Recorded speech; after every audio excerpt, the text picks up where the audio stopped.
ಕೆಲವೇ ಕ್ಷಣಗಳಲ್ಲಿ ಸೇನೆಯಿಂದ ಅಧಿಕೃತ ಮಾಹಿತಿ ಕೂಡ ಹೊರಬೀಳಿದೆ. ಆಪರೇಷನ್ ಸಿಂಧೂರದ ಬಗ್ಗೆ ಸೇನೆ ಮಾಹಿತಿಯನ್ನ ಕೊಡಲಿದೆ.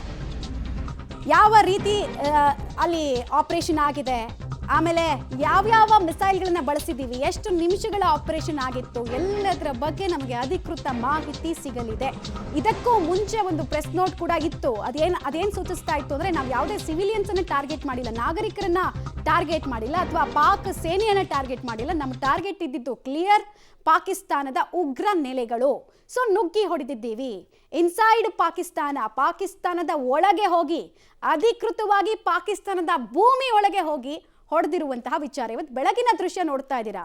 ಓಕೆ, ಈಗ ನೀವು ನೋಡ್ತಾ ಇರುವಂತಹ ದೃಶ್ಯ ಇದೆಯಲ್ಲ, ಇದು ಉಗ್ರ ಹಫೀಜ್ ಸೈಯದ್, LET ಮುಖ್ಯಸ್ಥ ಹಫೀಜ್ ಸೈಯದ್ನ ಅಡಗುತಾಣ ಕಟ್ ಆಗ್ಬಿಟ್ಟಿದೆ, ಕಂಪ್ಲೀಟ್ ನಾಶ ಆಗ್ಬಿಟ್ಟಿದೆ. ನರ್ವ್ ಸೆಂಟರ್ ಅಂತ ಇದನ್ನ ಕರೀತಾ ಇದ್ರು. ಅಂದ್ರೆ ಇಡೀ ದೇಹದಲ್ಲಿ ನರಮಂಡಲಗಳು ಎಷ್ಟು ಇಂಪಾರ್ಟೆಂಟು, ಹಾಗೆ ಈ ಹೆಡ್ ಕ್ವಾರ್ಟರ್ಸ್ ಇದೆಯಲ್ಲ, ಇದು ಅಷ್ಟೇ ಇಂಪಾರ್ಟೆಂಟ್ ಆಗಿತ್ತು ಹಫೀಜ್ ಸೈಯದ್ಗೆ. ಅದನ್ನೀಗ ಕಟ್ ಮಾಡೋ ಕೆಲಸ, ಅಂದರೆ ಧ್ವಂಸ ಮಾಡೋ ಕೆಲಸವನ್ನು ಮಾಡಿರೋದು. ಬೆಳಗ್ಗೆ LETಗೆ ಬಹಳ ದೊಡ್ಡ ಶಾಕ್ ಅನ್ನ ಭಾರತೀಯ ಸೇನೆ ಈ ಮೂಲಕ ಕೊಟ್ಟಿದೆ. ಹೆಂಗಿದ್ದ ಕಟ್ಟಡ ಹೆಂಗಾಯ್ತಲ್ಲಪ್ಪ ಅಂತ ಈಗ ಬಳೆ ಹೊಡ್ಕೊಳ್ಳೋರ ಸಂಖ್ಯೆ ಪಾಕಿಸ್ತಾನದಲ್ಲಿ ದೊಡ್ಡ ಸಂಖ್ಯೆಯಲ್ಲಿ ಇರುತ್ತೆ. ಇಲ್ಲಿನ ಸಿಂಪಥೈಸರ್ಸ್ ಕೆಲವ್ರಿಗೂ ಈ ವಿಜುವಲ್ಸ್ ನೋಡಿದ್ರೆ ಸಹಿಸ್ಕೊಳ್ಳೋದಕ್ಕಾಗಲ್ಲ, ಆಗಲ್ಲ. ಬಟ್ ತಡ್ಕೊಳ್ಬೇಕು ನೀವು. ಇವತ್ತೇನಿದ್ರು ಭಾರತ ಮತ್ತು ಭಾರತೀಯ ಸೇನೆಯ ಪರಾಕ್ರಮದ ಬಗ್ಗೆ ಮಾತ್ರ ನಾವು ಹೇಳ್ತಾ ಹೋಗ್ತೀವಿ. ಹೆಂಗೆ ಕೊಟ್ಟಿದ್ದೀವಿ ಅನ್ನೋದಕ್ಕೆ ಇದು ಉದಾಹರಣೆ. ಉಗ್ರ ಹಫೀಜ್ ಸಯೀದ್ನ ಅಡಗು ತಾಣವನ್ನ ನೀವು ಗಮನಿಸ್ತಾ ಇದ್ದೀರಾ. ಹೆಂಗೆ ನಾಶ ಆಗಿ ಹೋಗಿದೆ, ಹೆಂಗೆ ಕಂಪ್ಲೀಟ್ ಆಗಿ ಅದನ್ನ ನೆಲಸಮಗೊಳಿಸೋ ಕೆಲಸವನ್ನ, ಟಾರ್ಗೆಟ್ ಅನ್ನ ಫಿಕ್ಸ್ ಮಾಡ್ಕೊಂಡು ಹೆಂಗೆ ಯಶಸ್ವಿಗೊಳಿಸಿದ್ದೀವಿ ಅನ್ನೋದಕ್ಕೆ ಇದು ಉದಾಹರಣೆ.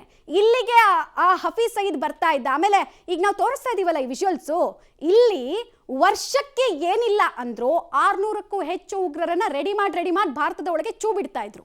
ಇದೇ ಜಾಗ ಈ ಕಂಪ್ಲೀಟ್ ಆಗಿ ಅಲ್ಲಿ ಒಂದು ಕಟ್ಟಡ ಇತ್ತು ಅಂತ ಹೇಳ್ಕೊಳ್ಳೋಕ್ಕೂ ಧೈರ್ಯ ಇಲ್ಲ ಯಾರಿಗೂ. ಅಲ್ಲಿ ಆ ಥರದ ಪರಿಸ್ಥಿತಿಗೆ ಕಟ್ಟಡವನ್ನು ತಂದುಬಿಟ್ಟಿದ್ದೀವಿ. ಖುಷಿ ಇದೆ. ಸೇನಾ ಪರಂಪರೆ, ಸೇನೆಯ ಕ್ಷಾತ್ರ ಪರಂಪರೆಯ ಪರಿಚಯವನ್ನ ಹಫೀಜ್ ಸಯೀದ್ಗೆ ಮಾಡಿಕೊಡೋ ಕೆಲಸವನ್ನು ಅವನ ಮನೆಯಲ್ಲೇ ಮಾಡಿರೋದು.